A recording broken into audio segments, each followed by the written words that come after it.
আজকে আমরা যাচ্ছি কুচবিহার রাসমেলাতে। তো রাসমেলাতে আমি আর আমার বন্ধু যাচ্ছি। এটা হলো আলিপুরদুয়ার জংশন স্টেশন।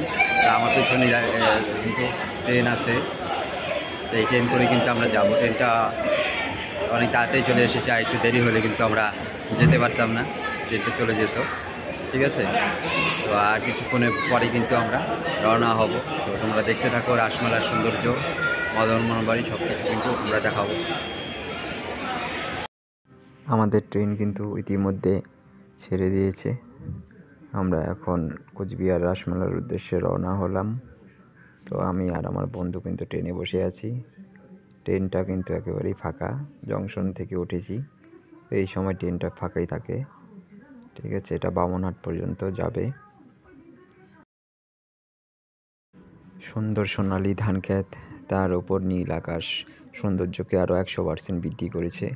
তার সঙ্গে সবুজ গাছপালা প্রাকৃতিক সৌন্দর্যকে কিন্তু আরও মনোরম করে তুলেছে। ইতিমধ্যে আমরা ট্রেনে বসে আছি।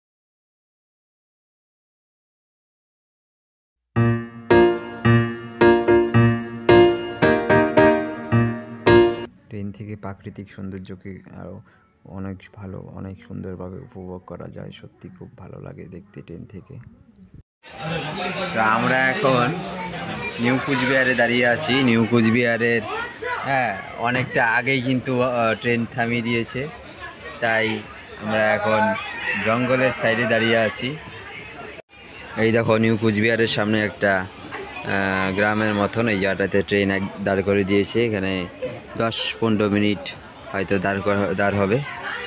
আর আমার বন্ধু কিন্তু এখানে দাঁড়িয়ে আছে। বন্ধু দাঁড়িয়ে আছে এখানে।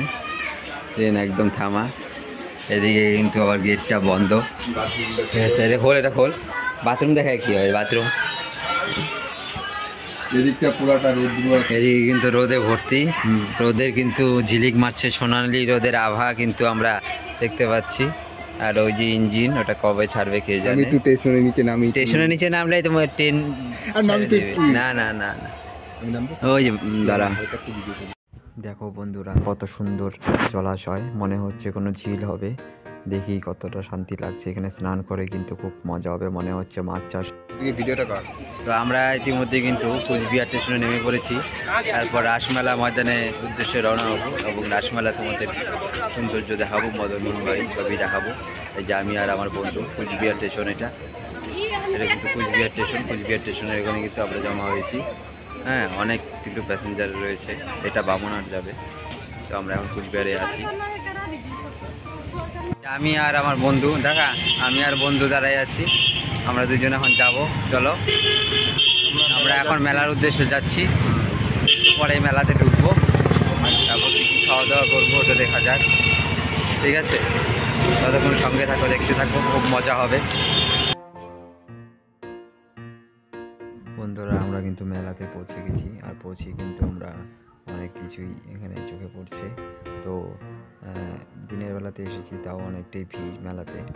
তো এখানে কিন্তু নাগরদোলনা থেকে শুরু করে তো এবার মেলার যে মূল আকর্ষণ জলপরি, সেটাও কিন্তু আমরা দেখতে পেয়েছি। কিন্তু জলপরিতে আমরা ঢুকিনি, কারণ টিকিটের মূল্যটা অনেকটা বেশি, 100 টাকা টিকিট, ঢুকিনি। আর এখানে কিন্তু লোহা লস্করের দোকান, তাছাড়াও আরও অনেক দোকান রয়েছে। অনেকে কেনাকাটা করছে, আর খুবই ভালো লাগছে। আমরা মেলায় এসে অনেকটা ভিড়, দিনের বেলাতে যে এতটা ভিড় হবে তা আমরা আশা করতে পারিনি। তবে দূর দূরান্ত থেকে কিন্তু অনেক মানুষ এখানে আসে। আমরাও এসেছি আলিপুরদুয়ার থেকে, তোমরাও এসে ঘুরে যেতে পারো।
আমরা কিন্তু মদনমোহন বাড়িতে পৌঁছে গেছি। এটা হলো মদনমোহন বাড়ি, তোমাদের দেখিয়েছি। তো মদনমোহন বাড়িতে কিন্তু আমরা পৌঁছে গেছি ইতিমধ্যে। এখানে কিন্তু ফটোশ্যুট হচ্ছে চশমা পরে, ঠিক আছে। আর এখন আমরা পুতুল দেখবো। তো আমি আর আমার বন্ধু কিন্তু এখন যাচ্ছি, আর রোদের জন্য ছবিগুলো ভালো আসছে না। হ্যাঁ, তবে তোমরা দেখতে থাকো মদনমোহন বাড়ি।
এটা রাজবাড়ির পাশের পার্ক।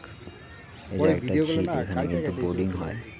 তো অনেকেই দেখছো বোর্ডিং করছে যারা নেমে। আমরা করিনি, একটু ঘুরতে এসেছি, দেখতে এসেছি পার্কটা। তো এখানে ভালোই লাগছে এসে, খুবই সুন্দর জায়গা।